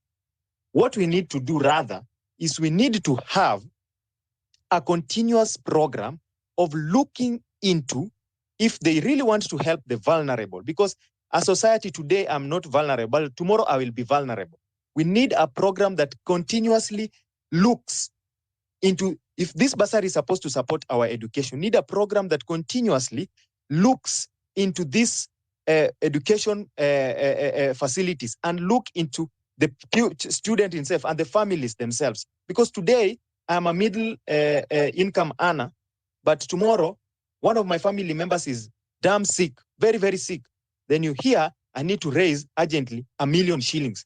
If you look at this, it drains the family completely. So today I am well off, tomorrow I'm not well off. These are just the dynamics of life.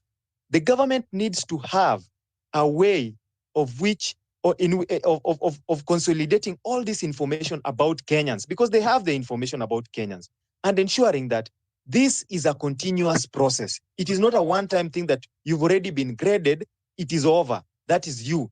So whenever things, dynamics come up and down, you will have to live with that. No, it's supposed to be a continuous process if that is their intention. Even so, we don't need these bursaries to be a permanent thing for us as a country. We need these bursaries, all of them, consolidated and budgeted for under education. And we know that the education budget is this and this and this amount. This education budget, this is what is going to do.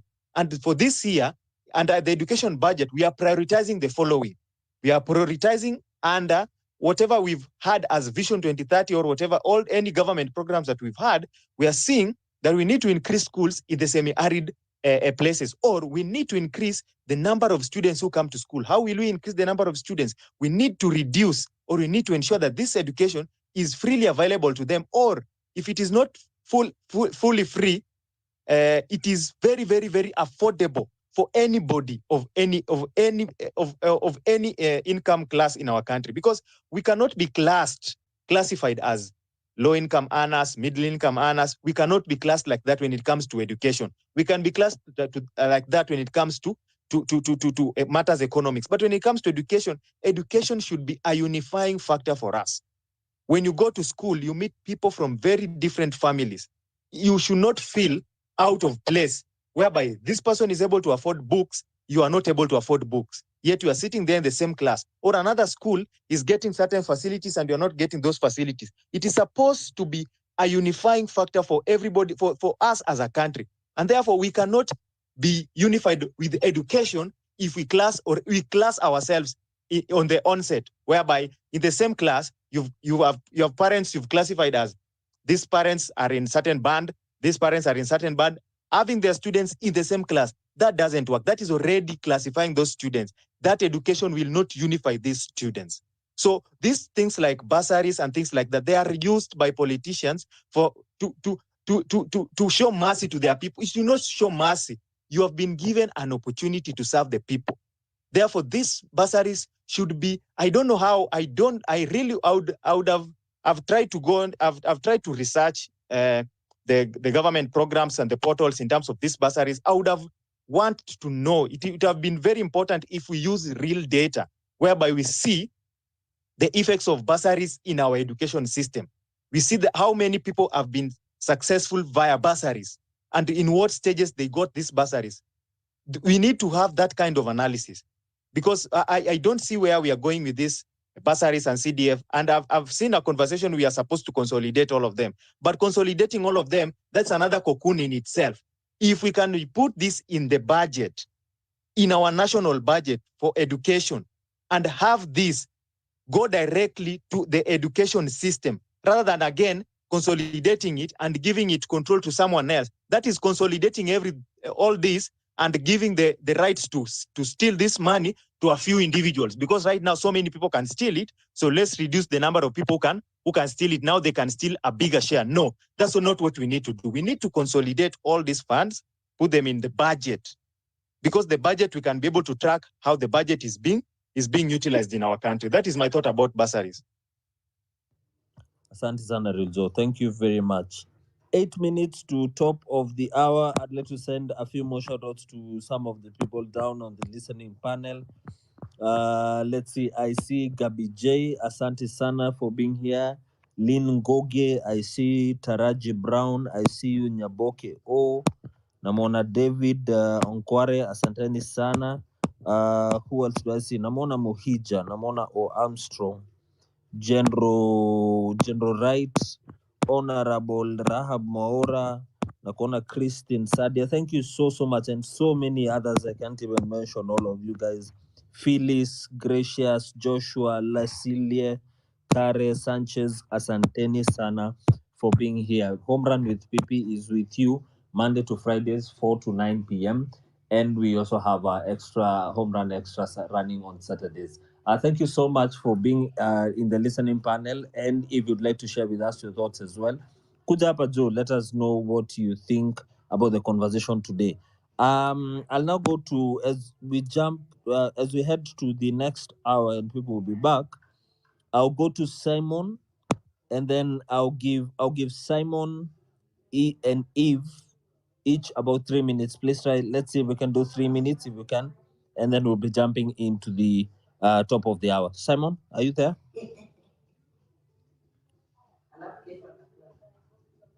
Simon, unisikia? Unmute your mic if you hear me.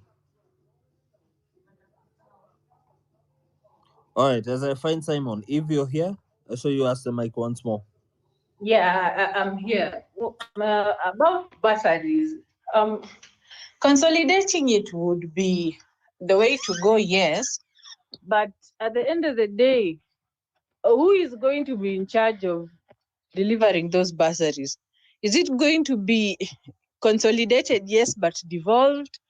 Or is it going to be consolidated in such a way that the culture of begging still continues? That's one of my queries. Because the culture of these bursaries from government, we are begging for services. Initially, that's what our culture is dictating currently right now with what is going on. Tumekuwa tu tukio, ukipata hataka nitenda ya milioni moja, unaambiwa lipa laki tano. Laki tano is 500k, yeah? Lipa 500k kwanza ndo tukupatie hii tenda. You ask yourself, how is that manageable?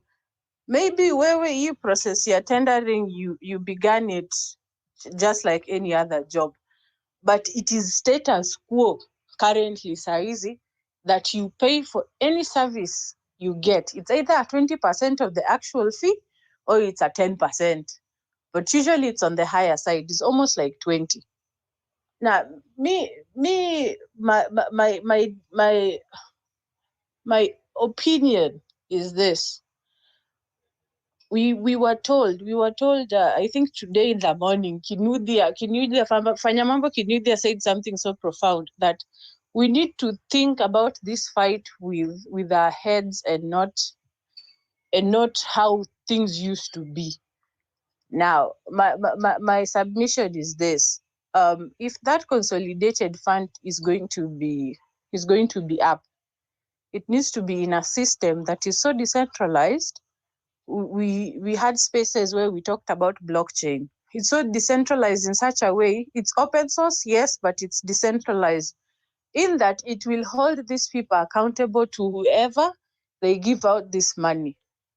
But the problem is, haitakuwa rahisi for them to access this system because they are so afraid how it's worked in other sectors. It's so huge that working in a Kenyan sector, it will expose a lot of corruption. It will really expose it because there won't be any loopholes or on the system working because it's such a in a way it's so decentralized that that you can actually see what is going on, particularly at that time. If there is a transaction, everyone if you're in the system, you're able to see if that transaction actually happened because it's almost like a ledger form of way of doing things. So my submission is, let's try as much as we are discussing all this, we come up with solutions, but we do it with the new technology that is actually in place, because we can't fight this system with old ways. We have to do it with the technology that we have currently right now, and I'm still part of a group that is doing the Mkura voting block, decentralized system voting block. Currently, is it still building? We are on a nini, mom. Sorry, can I be heard? Yes, we can hear you. Okay, sorry. We are in a system whereby it's actually working, but it was in such a way that we could do a test run where we place polls and get a feedback from so very many people, so that we can see how easily it can work. If it's voting, we vote that way, the decentralized way. If it's a situation of, let's say, this funding model, who is up for it? And also form of what's it called, whistleblowing also, that was put forward. Because creating apps, yes, we can create apps, but sometimes the government can see in such a way and shut down our websites. But having a decentralized system, it's not easily shut down, because every single person who is in that system will have a copy of the said system locally. So that's my submission about the bursaries. Is it as in, although we can consolidate it, are we consolidating it in such a way that tutakuwa bado watu wa kuombaomba, ama are we consolidating it in such a way that it will still help the vulnerable? And who is going to control it at the end of the day? Is it going to be, let's say, if we are consolidating those funds, are we going to create a committee around every single constituencies or all these kinds of people, so that isikuwe tu ati iko kwa MP's hands kabisa, ikuwe kwa watu wengine? Even them wakitumia hiyo pesa, they have to sign none, so that holds them accountable. But pia I'm seeing, if I'm going the committee way, malipo itakuwa ya juu kwa these vulnerable people at the end of the day, because culture yetu dictates that we pay for the services we are being offered, na ni pesa yetu, si ati ni pesa ya mtu mwingine, ni pesa yetu. We are paying taxes, but people who are supposed to be promoting those services to us as Kenyans are holding it back so that they can amass more. It's being put between a rock and a hard place. You don't know where, if you're going to go bele ama go back. But right. we try. Asante Eve, thank you for even bringing your submission in that direction. As to far as, of course, we are all in agreement that this bursary system, the way it is not working. We also do agree that a consolidation would be a solution. I like the question that you have posed. How then would that be managed? How then would that consolidated space of allowing people to get the funding, how would that be governed and how would that be run? Asante sana for posing that question. And for all those who are going to jump onto the speaker panel in the next hour, feel free to actually share some solutions and ideas, because hizi conversation tuna have hapa, hizi conversations zinafaa kuwa ndizo the birth of the ideas that are supposed to move us forward. And I know in the different spaces, we have people who have committed themselves to this, to the movement and to the objectives of the movement and the conversation that is ongoing, so much so that they are taking their own time, their own efforts to either transcribe or to record or to keep a note of the different ideas. So when we jump onto the speaker panel, I think one thing I'll say as I hand over to Pipi for the new hour is that let us also come knowing that whatever it is that you're bringing into the space, whatever it is that you're bringing as a contribution, let it be also something that is a leading people to a solution, because there are people who are listening to the conversation and taking a note of this is what we can do, this is what should be done. These are the suggestions that Kenyans are having, because there are a lot of bright ideas out here. And so feel free to bring them aboard so that we also lead ourselves to a solution. 2 minutes past the top of the hour. Thank you so much for being here. Pipi, are you back? I've been here. I've been listening all this time.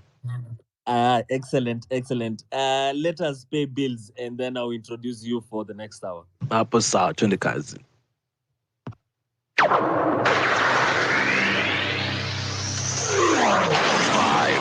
4, 3, 2, 1, 0. Welcome to Home Run with Pippi. Ladies and gentlemen, you're tuned into Home Run with Pipi. Happens here each and every weekday from 4 p.m. all the way to 9 p.m. Kama kawaida, hapa hivi ndani, we give you a chance to be heard. We don't have to be an expert. All you have to have is an X account and some knowledge. Yeah. So that is what I'm here to listen to you about. And of course, I'd like to hear from you, because people are from various levels of education, various levels of life, different classes. We have millionaires listening in here, and we have thousandaires, and we have people who cannot even make a meal tonight. So it is a very open space for us to have such conversations, so that we can also be aware, alive to the fact. So before I even continue, I'm going to let DK hand over fully. I'll give you my analogy as well. DK. Asante sana Pipi. I think Kenya nitasema because I may be off the mic for a little while until probably our last hour. I have a few things I want to do here. I think I just want to say this. And I may jump a little bit off the topic kidogo, but allow me to, Pipi. But we're saying just within something that you mentioned earlier. There was a time earlier when you were speaking, you gave accolade and appreciation to some of the other colleagues and brothers that we're having that are widely doing just kazi ya bwana kama yenye unafanya hapa in their different spaces and wherever they are. And I want to appreciate this, that what you said is very important in regard to there is need for variated spaces that broaden the conversation that people need to have. And the beauty about having them that way, and there's a time I gave this analogy, is that there's a fashionability that comes with every listenership in a certain space. And conversations can be shared across that. Something that you may have heard in this space, you could hear it tomorrow or next week in another. But the truth of the matter is, the angles of that discussion in the different spaces, in this space, will always be different from the other space. And so I want to appreciate every one of them that continuously make a point, just like we also make a point to be there to support what they're doing. I just want to appreciate each one of them that come on here and also support what we are doing. Even the listeners that jump onto each one of our spaces and listen to us and take time to hear, this is the line of thought in this particular space. And this is the line of thought here. I have gotten this, I've gotten this. We are allowing the conversation to be broader. I think it is a high time that people not just look for a way that we all have to be within the same room for us to have a unified voice. There are different ways that even with different houses, you can all have the same voice. Think about it like media houses, think about it like radio. There's the way people said. There's a certain one unified objective that all the media stations have. That is to disseminate information at real time to everybody at the right time, at the right space. It is to practice their freedom of media and of communicating and letting people get information, regardless of how this media station will fashion theirs and that media station will fashion theirs. So as I end, I appreciate every one of you, from Kobino to Mizani to every one of you that are holding your spaces and coming on and appreciating what you're doing here.